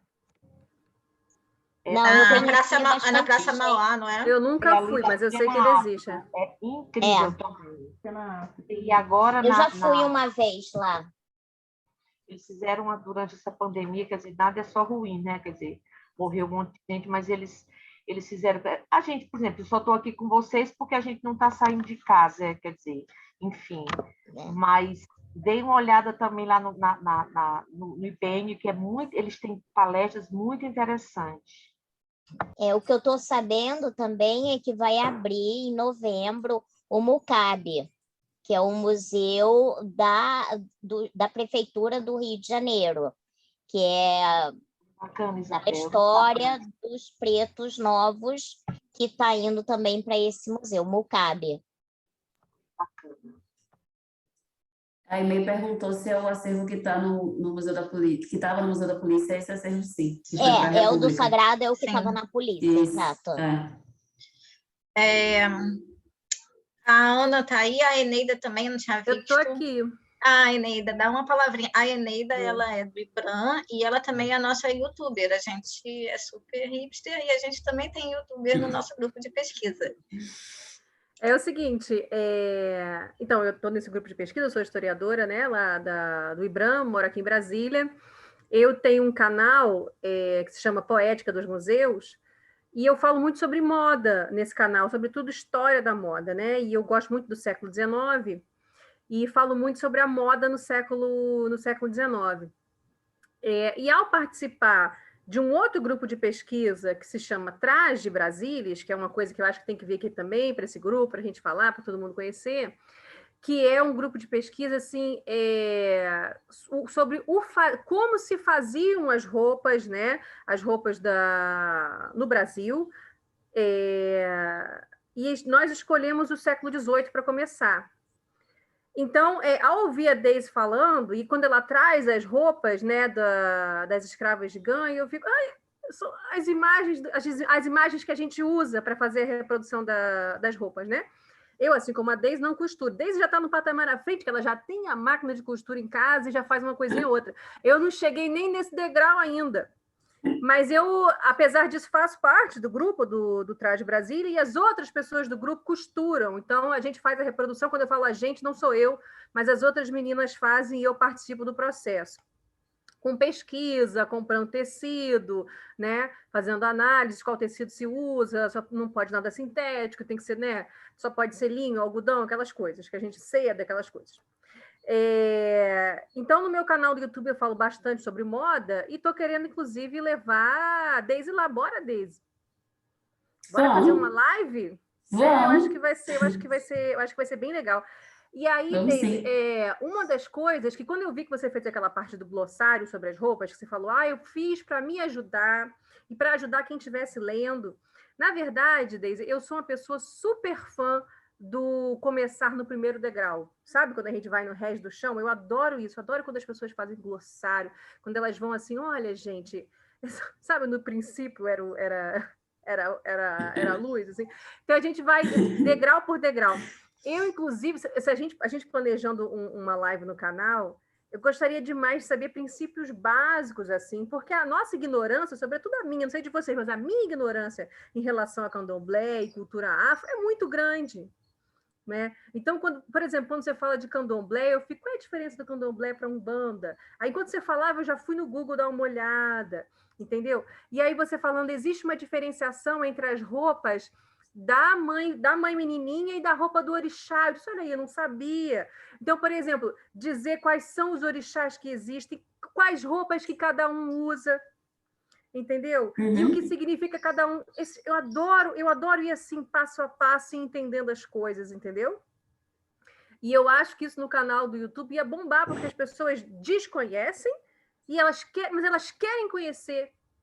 Sabe? As pessoas falam demais comigo que aprendem muito, que gostam muito do canal, e a gente faz com essa vibe gostosa, entendeu? Porque as pessoas gostam de aprender dessa forma, sem ser muito acadêmico, né? Eles gostam de... Eu adoro trocar ideia assim.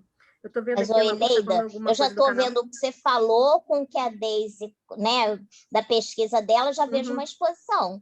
Eu já vejo uma exposição. Eu estou sempre vendo uma exposição na minha frente. Mas veja, exposição é um negócio difícil. Uma live no meu canal...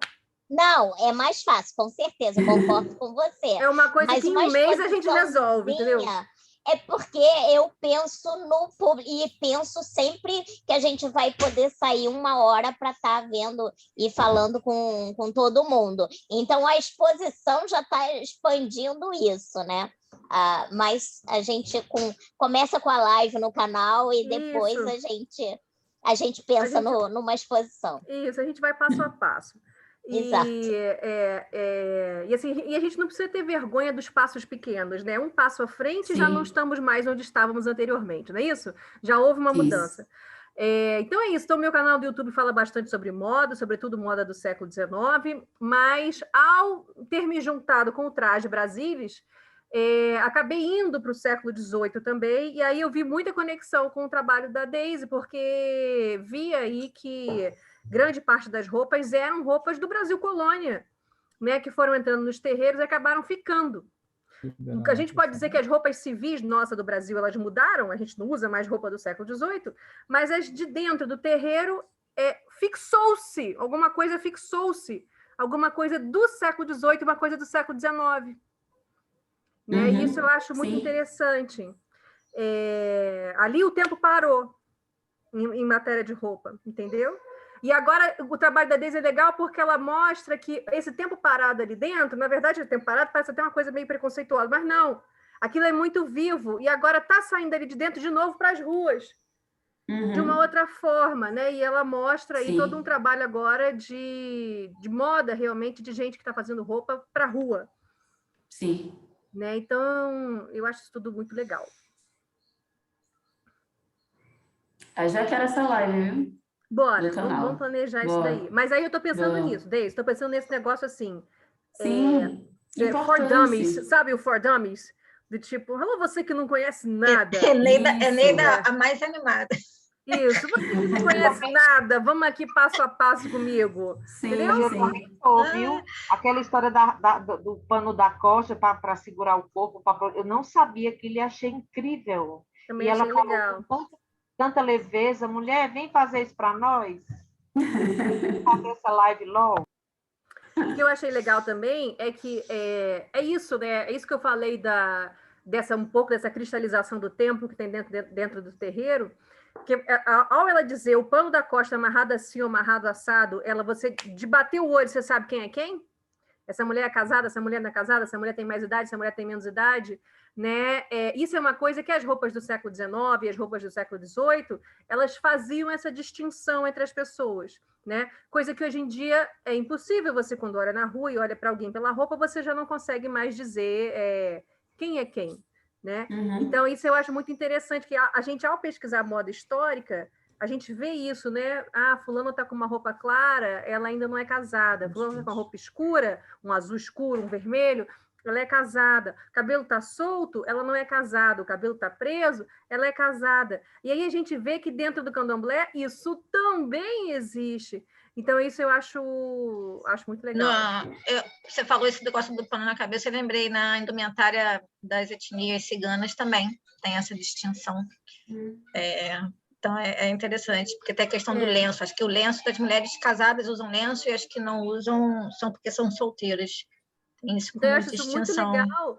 Parece um tempo histórico que ao entrar no terreiro, ele entrei e fiquei. Sabe? E isso eu acho muito legal. E agora está saindo de novo para a rua, do tipo, olha, gente, que legal. Que é uma coisa que a gente no Traje Brasília também gosta muito, de mostrar que as roupas dos séculos passados são muito legais, que inclusive poderiam ser usadas aí no hoje na rua. Mas é isso, vou fechar meu microfone e minha câmera aqui. Então, como vocês podem ver, eu queria, só para mostrar também como o nosso grupo ele é interdisciplinar, a gente trabalha com áreas bem diversas, eu acho que é isso que faz ser interessante. E eu queria chamar a Ana para falar, para se apresentar também, só para dar um oi, e reforçar aqui o convite que no mês que vem a apresentação, a fala vai ser dela, ela trabalha com a pesquisa no vestido de Maria Bonita, que está no Museu Histórico Nacional, aqui no Rio, tá? Então, no mês que vem a gente ainda vai divulgar, mas a pesquisa, a fala vai ser sobre o tema dela. Dá um oi aí, Ana. Oi, vou falar bem rápido. Eu estava aqui toda prosa, toda pronta, mas o calor não deu não, gente. Brasília aqui, eu moro na cidade satélite, o negócio está comendo. E olha que a cidade satélite é no alto do morrinho. O negócio aqui está punk. Deise, fantástica a sua pesquisa, o seu trabalho. Eu acho que ele precisa ser muito melhor divulgado. Inclusive, até joguei aqui no chat que a gente pode pensar até em começar a pensar nessas, daqui a um tempo, né, ano que vem, pensar não numa editora, mas como que a gente vai possibilitar publicar livros, inclusive a partir do seu. Me lembro muito de Joana Flores, né, e com o diálogo em branco e preto, né, que ela vai avaliar, inclusive, a representação. Ela tem livro publicado, então ela pode dar o caminho das pedras aí. Mas, assim, sua pesquisa é fantástica.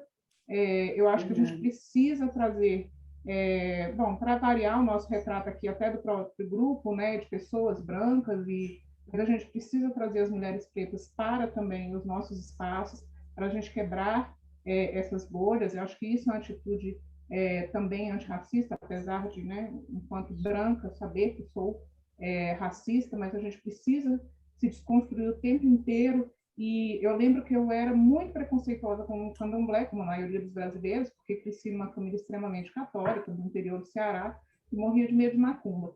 E a minha desconstrução, porque era assim que a gente falava, né, morro de medo de macumba. E eu ainda não morria muito de medo, não, porque eu ficava pesquisando pistas de detetive na faixa verde, e sem saber, minha filha mexia em todos os despachos, em tudo que tinha aqui perto de casa, a gente pegava e desmontava. Olha que horror. Mas inocência da criança, né? Sem saber que aquilo era sagrado. Mas eu acho o seu trabalho assim, de um viés que ele vai abrindo conexões para várias frentes. Ele vai falar de racismo, ele vai falar do preconceito religioso, ele vai falar... mas, para além disso, ele traz também essa potência da mulher preta, de quem está empreendendo agora, de que não é uma apropriação cultural, ou seja, é o povo de terreiro, sabe, gerando renda e emprego. Acho isso fantástico, Deise, eu acho que a gente tem que furar mesmo essa bolha do que é moda, do que não é moda, sabe? Do que é moda dentro dos museus, e te parabenizar. Mas é isso, sou historiadora, há 18 anos trabalho profissional de museus, fiquei 11 anos no IBRAM, em janeiro eu entreguei meu cargo, sou professora do EJA e pesquiso o vestido de Maria Bonita no Museu Histórico Nacional, a biografia dele, que não começa no Museu Histórico Nacional, mas que eu trago questões de gênero, né, nessa pesquisa, inclusive sobre a questão da mulher sertaneja também, é um outro recorte, uma outra categoria de análise, mas eu tangencio também essa questão, assim, por que o vestido de Maria Bonita, que ficou já quase 3 décadas em exposição, ele foi uma vez um único vestido dentro de uma exposição de longa duração, ele nunca foi analisado como pelo viés da moda. Então, que marcadores, quais são essas distinções, preconceitos e outras questões, né, que vão limitar esse vestido apenas enfim, a cultura do cangaço, né, um movimento extremamente masculino. Mas é isso, gente. Beijo, parabéns. Estou assim encantada. E sua pesquisa, para além de tudo, visualmente é muito bonita. Falei pra caramba. Obrigada, Ana, obrigada. Pessoal, agradecendo a todo mundo. Alguém quer fazer uma última pergunta? Eu não quero me alongar muito aqui para o evento não ficar muito cansativo.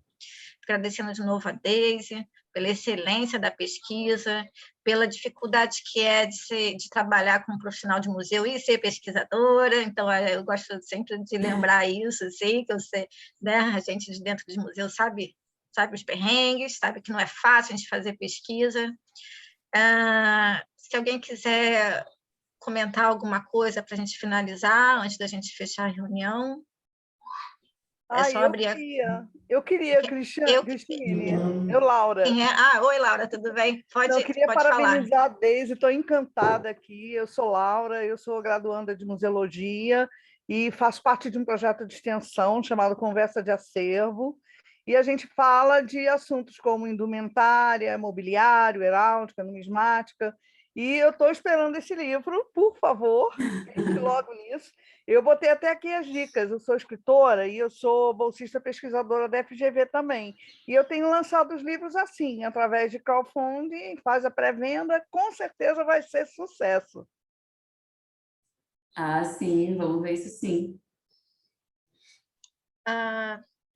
Estou vendo aqui, a Marlene está com a mão levantada e a Aimee tem mais uma pergunta. Pode ser, Deise? Pode, claro. Marlene, aí depois eu parto para a pergunta da Aimee. Se quiser fazer sua pergunta diretamente. Vocês me ouvem bem? Ouvem? Desculpa, quem é que... Não, eu tô com o nome da Marlene mesmo, porque eu fui atraído para o trabalho de vocês à medida que eu fui ouvindo a Deise falar. Eu sou professor, estou falando aqui do Rio de Janeiro, meu nome é André, e aí eu estava numa outra tarefa e ouvindo e querendo sentar para acompanhar, não peguei tudo, mas fiquei assim maravilhado e gostaria de compartilhar algumas ideias aqui, principalmente com a Isabel, que eu peguei parte da fala da Isabel Portela com o acervo que está lá no museu agora, né? E é importante isso, porque eu fiz uma pesquisa de pós-doutorado sobre as letras de música afro no repertório da Clara Nunes, e tive a oportunidade de ir à cidade que ela nasceu. Todo o acervo da Clara está depositado lá, virou um instituto, Clara Nunes e tal.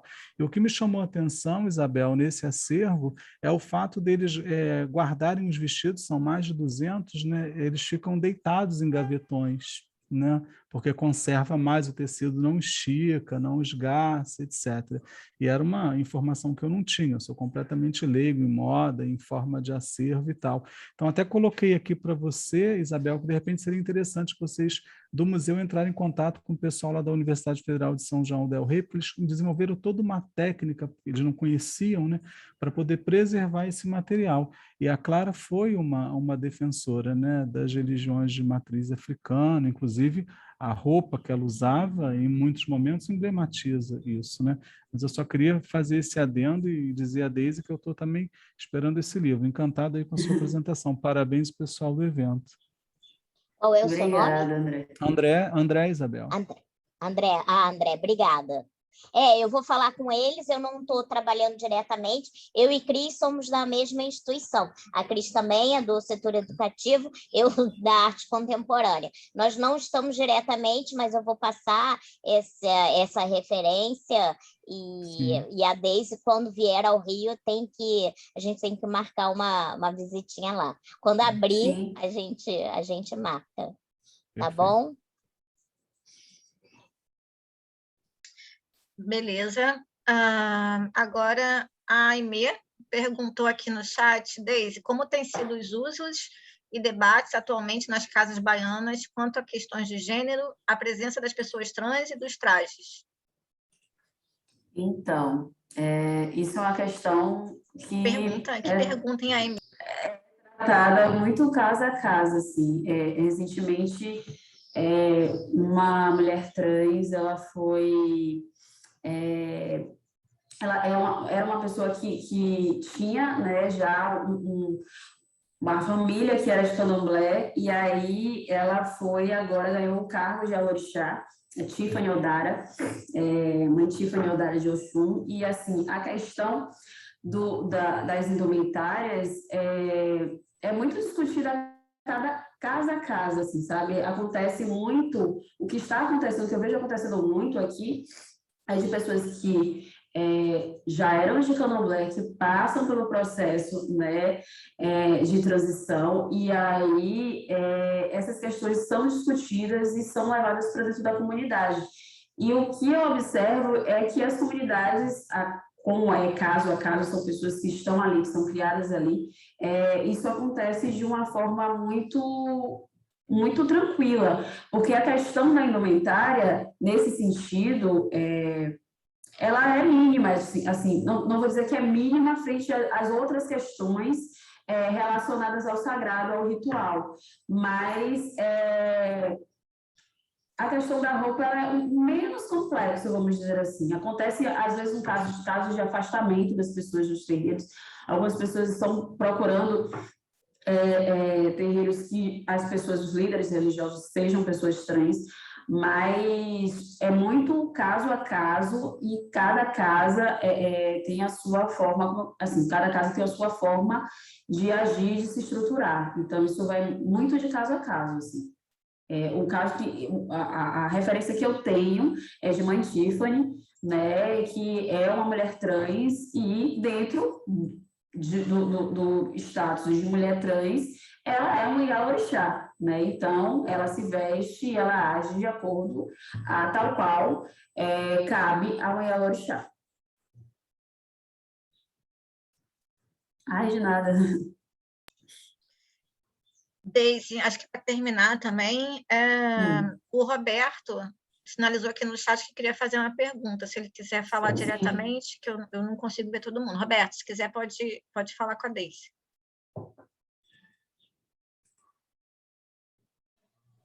Olá, boa tarde a todos e todas. Bem, é apenas um comentário. Nós já tivemos contato com a Deise, a Aimee está aqui presente no grupo, e nós fazemos parte do grupo Faiola Odara na USP, e ela já conversou conosco, ela contribuiu de uma maneira grandiosa, nos oferecendo a pesquisa dela. Então, é muito prazeroso ouvi-la, e principalmente observar o qual ela está imersa dentro desse contexto da pesquisa das vestimentas tradicionais de candomblé. E isso nos deixa muito felizes, porque também nos fortalece como pesquisadores, porque é um assunto que ainda ele é pouco explorado, mas possui uma grande importância ao que se refere às religiões de matriz africana no Brasil, tanto na Bahia quanto na região sudeste. Então, é apenas um agradecimento sobre essa contribuição, mas principalmente vê-la aqui sendo uma das nossas representantes como mulher negra, como mulher preta, quebrando esses paradigmas dentro desse contexto institucional. Então, fica aqui a minha fala e o meu agradecimento a você, Deise, porque nós admiramos o seu trabalho. Muito obrigada. Obrigada, assim, aproveitar agradecer a todos vocês que ficaram e que participaram, interagiram, a Cris, ao Thomas, a Ana, muito obrigada mesmo, sim, eu gosto muito dessa pesquisa, assim, é muito prazeroso para mim fazer essa pesquisa, muito gratificante, porque é uma coisa que eu vejo muito no meu dia a dia, assim, sabe, por ser uma pessoa de candomblé e por entender o quanto essa roupa, esse modo de vestir, essa coisa que, como a Eneida falou, a gente parou no tempo, a gente deu continuidade a uma coisa que é do período colonial, então uma forma da gente entender tudo que a gente passou, assim, é um legado, na verdade, né? Um dos poucos legados que nos foram deixados, é a nossa religião, a nossa forma de vestir, e também a nossa forma de se portar no mundo, de agir. Então, eu acho que isso tem muito a ver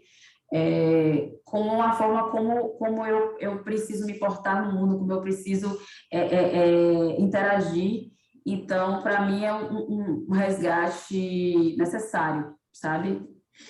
E Deise, e só complementando, quando eu falei que houve essa parada no tempo, quando a gente pega as roupas de qualquer outra religião, é a mesma coisa. As roupas dos padres na religião católica, a roupa do Papa, tudo tem... existe uma cristalização de tempo, né? Uhum. Acontece que, no caso do candomblé, tem muita relação com a nossa história, com a história do Brasil, então é como o nosso Brasil colônia.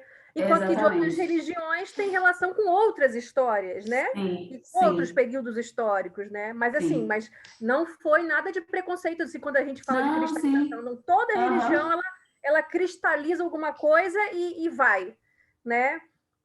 Então eu acho isso. muito legal. Sim, sim.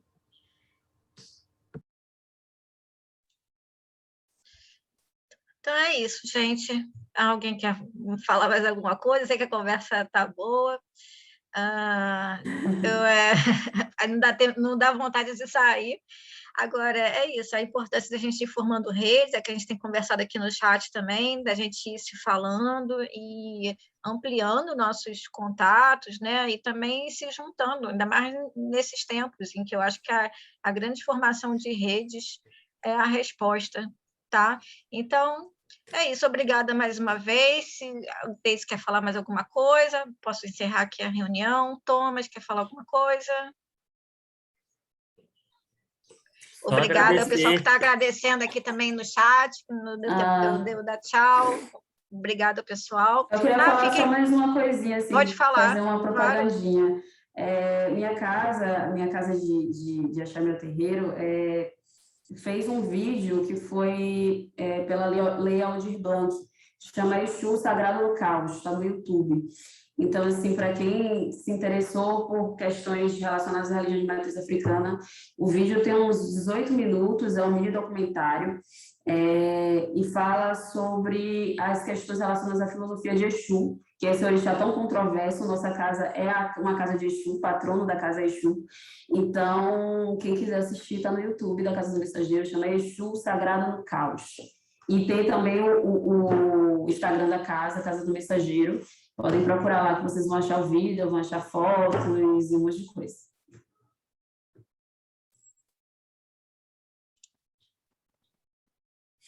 Beleza, gente. Então, um grande beijo aí para todos. A gente se vê mês que vem.